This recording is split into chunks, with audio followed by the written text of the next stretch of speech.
इस कहानी के सभी पात्र काल्पनिक हैं। इस कहानी का उद्देश्य किसी की भी व्यक्तिगत या धार्मिक भावनाओं को ठेस पहुंचाना नहीं है। पत्रिका। एक था बेचारा, लहरों में डगमगाती जीवन नैया को नहीं मिल रहा था कोई भी किनारा।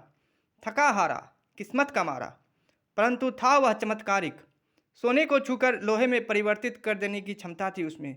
जीवन में कोई भी काम ऐसा नहीं था जो कि उसने ना किया हो और उसे असफलता हाथ ना लगी हो। सरकारी नौकरी पाने की लाख कोशिशें किंतु किसी भी प्रतियोगी परीक्षा में कभी भी उत्तीर्ण न हो पाया। एक दो प्रतियोगी परीक्षा में साक्षात्कार तक तो पहुंचा, लेकिन अंतिम सफलता कभी भी मिल ना पाई। उसे ऐसा लगता कि अन्य प्रतियोगियों से पूछी जाती हैं कैट, बैट और रैट की स्पेलिंग, और उससे पूछी गई चेकोस्लोवाकिया की स्पेलिंग। अन्य प्रतियोगियों से पूछी जाती हैं भारत और महाराष्ट्र की राजधानियों के नाम, और उससे पूछी गई लिथुआनिया की राजधानी का नाम। अन्य प्रतियोगियों से पूछी जाती है भारत के प्रधानमंत्री और राष्ट्रपति का नाम, और उससे पूछी गई पेरू के वित्त मंत्री का नाम। बस ऐसा ही कुछ हाल था उसका। कुछ प्राइवेट कंपनीज में नौकरी करने की कोशिश की, लेकिन आलसी होने के कारण हर बार निकाला जाता। दिन भर आराम फरमाने के लिए पैसे तो सिर्फ भारत सरकार या कि कोई राज्य सरकार ही दे सकती है। थक हार कर खुद का व्यापार करने की ठानी, कंघी का व्यापार शुरू किया, शहर के सारे लोग ही टकले हो गए। कफन का व्यापार शुरू किया, शहर में लोगों ने मरना ही छोड़ दिया। इस स्याह बख्त की किस्मत विधाता ने काले कागज पर काली पेंसिल से लिखी थी। अंततः उसे ज्ञाना अनुभूति हुई, जो कुछ भी करने के लायक नहीं होता वह लेखक तो बन ही सकता है। उसने एक अंग्रेजी उपन्यास लिखनी शुरू कर दी। उन दिनों हिंदू धर्म के देवी देवताओं पर अंग्रेजी उपन्यास लिखने का फैशन उफान पर था। उसने भगवान राम पर नए सिरे से एकदम ही नए एंगल से सोचना और रिसर्च करना शुरू कर दिया। 1 साल तक वह भगवान राम पर रिसर्च करता रहा। उसे लगने लगा कि भगवान राम के बारे में उससे ज़्यादा या तो तुलसीदास जी जानते होंगे या कि उनकी माता कौशल्या। अपनी अंग्रेजी उपन्यास का श्री गणेश उसने निम्नलिखित विद्वतापूर्ण पंक्ति से की। Ram went to Lanka, kill Ravana and has been bring Sita from Ayodhya to Ashok Vatika. Nevertheless Kumbhakarna ate lot of jalebis as has been told by Ramanand Sagar. इसी प्रकार की भक्ति भाव से ओत प्रोत पंक्तियों से उसने 40-50 पन्नों को भर डाला। उसने अपने एक मित्र को अपनी लेखनी पढ़ने को बुलाया। मित्र ने कुछ पन्ने पढ़ने के बाद एक गीत गुनगुनाते हुए उसे सलाह दी। कौवा चला हंस की चाल, लंगड़ाकर थोड़ा थोड़ा, एक गधे ने भी कोशिश की वह भी बन जाए घोड़ा। देख मेरे भाई, तू दिल का बड़ा ही अच्छा है। मुझे तेरा दिल तोड़ते हुए अच्छा तो नहीं लग रहा है, परंतु तू लेखक बनने का ख्वाब देखना छोड़ दे और अंग्रेजी भाषा में लिखने की तो तू सपने में भी मत सोच। विदेशियों की भाषा है, विदेशी ही इस काम को बेहतर ढंग से करते हैं। जिसका काम उसी को साजे और करे तो ठेंगा बाजे। आगे तेरी मर्जी। तेरे बचपन का मित्र हूँ, तेरा भला ही चाहूँगा। लेकिन जब किसी की किस्मत खराब होती है तब उसकी बुद्धि भी टेढ़ी हो जाती है। उसने सोचा जल रहा होगा मेरी समय से आगे की सोच रखने वाली रचना को पढ़कर, किंतु उसने अपने मित्र की एक बात मान ली। महान अंग्रेजी भाषा में लिखे जाने वाले अपने महान उपन्यास को थोड़े दिनों के लिए लिखनी टाल दी। इस महान कार्य को करते करते वह थोड़ा थक चुका था। उसने सरल हिंदी भाषा में छोटी छोटी कहानियाँ लिखने की ठानी। कुछ ही दिनों में उसे पता लग गया कि हिंदी भी उतनी सरल नहीं है। काबिल तो नहीं था, लेकिन दृढ़ निश्चय जरूर था। हिंदी में लिखता गया और हिंदी कराहती रही। हिंदी भाषा के दुर्दिन शुरू हो चुके थे। स्वर्ग में व्याकरणविद अपने सर फोड़ने लगे। कोई अपने बालों को खींचता तो कोई नाखूनों से अपने चेहरे को नोचता, परंतु वह कहाँ रुकने वाला था।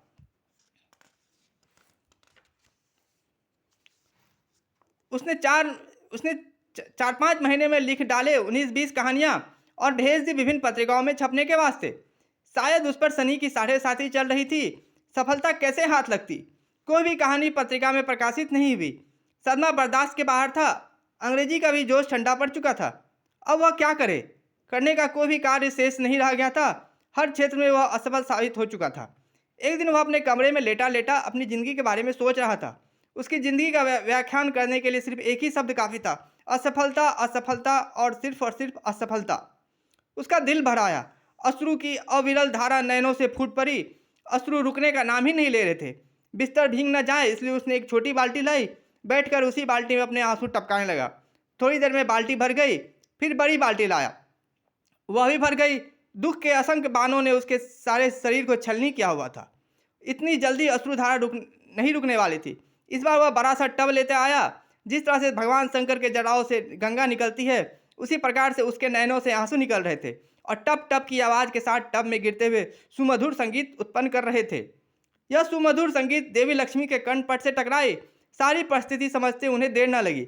देवी लक्ष्मी ने शेषनाग की सैया पर लेटे नारायण से कहा, भगवान, क्या आपको इस निरीह प्राणी पर कोई तरस नहीं आ रहा है? नारायण, तरस तो आ रहा है देवी, परंतु जब तक सही समय नहीं आएगा तब तक मैं उसकी कोई भी मदद नहीं कर सकता। देवी लक्ष्मी, वह सही समय कब आएगा? मुझे तो डर लग रहा है कि आपका यह भक्त हताश होकर कहीं अपनी जीवन लीला ही न समाप्त कर डाले। नारायण, नारायण, जैसे ही टब उसके आंसुओं से भर जाएगा और कोई बूंद पृथ्वी से टकराएगी, वैसे ही मैं उसकी मदद को पहुंच जाऊंगा। भरते भरते आखिरकार टब भी उसके आंसुओं से भरी गया और जैसे ही अश्रु की एक बूंद टब से छलककर पृथ्वी से टकराई, कमरे में 4 भुजाधारी नारायण प्रकट हो गए, हाथों में पद्म, गदा, चक्र और शंख धारण किए हुए। चतुर्भुज नारायण को देखते ही उसका बुरा हाल हो गया। जोर जोर से रोते हुए हनुमान चालीसा का पाठ करने लगा। हनुमान चालीसा का पाठ खत्म हो गया। चतुर्भुज नारायण मुस्कुराते रहे। वह और अधिक डर गया। अब वह रटने लगा, हरे कृष्णा कृष्णा कृष्णा हरे हरे, हरे रामा रामा रामा हरे हरे। नारायण, मेरा ही नाम जप रहे हो और मुझी से डर रहे हो? वाना बी राइटर, क्या भगवान विष्णु है? नारायण, हाँ मैं ही हूँ, बताओ क्यों रो रहे हो? वाना बी राइटर, आप तो अंतर्यामी है, सब जानते ही होंगे। नारायण, हाँ जानता तो हूँ, कहो तो तुम्हें कुबेर का धन दे दूँ। वाना बी राइटर ने कुछ देर सोचने के बाद कहा, लेकिन उसमें वह मज़ा नहीं आएगा। मैं चाहता हूँ कि दुनिया मुझे सफल माने। मैं एक इज्जतदार लेखक बनना चाहता हूँ। नारायण, अच्छा तो ये बात है, तब तो देवी सरस्वती को बुलाना होगा। नारायण ने अपने हाथ के पद्म पर दृष्टिपात की। श्वेत पद्मासना देवी सरस्वती प्रकट हो गई। नारायण, देवी आप इस बालक पर कोई कृपा क्यों नहीं करती? इसे कोई आइडिया सुझाइए, कोई अच्छी कहानी या कोई उपन्यास लिखेगा, लेखक बनेगा तभी तो समाज में इज्जत पाएगा। देवी लक्ष्मी भी इसके पास आने को इच्छुक थी, परंतु बिना आपकी कृपा के वह भी तो नहीं आ सकती इसके पास। वाना बी राइटर, हाँ माते हाँ, मेरे सारे मित्रों और सगे संबंधियों पर देवी लक्ष्मी मेहरबान हो चुकी हैं।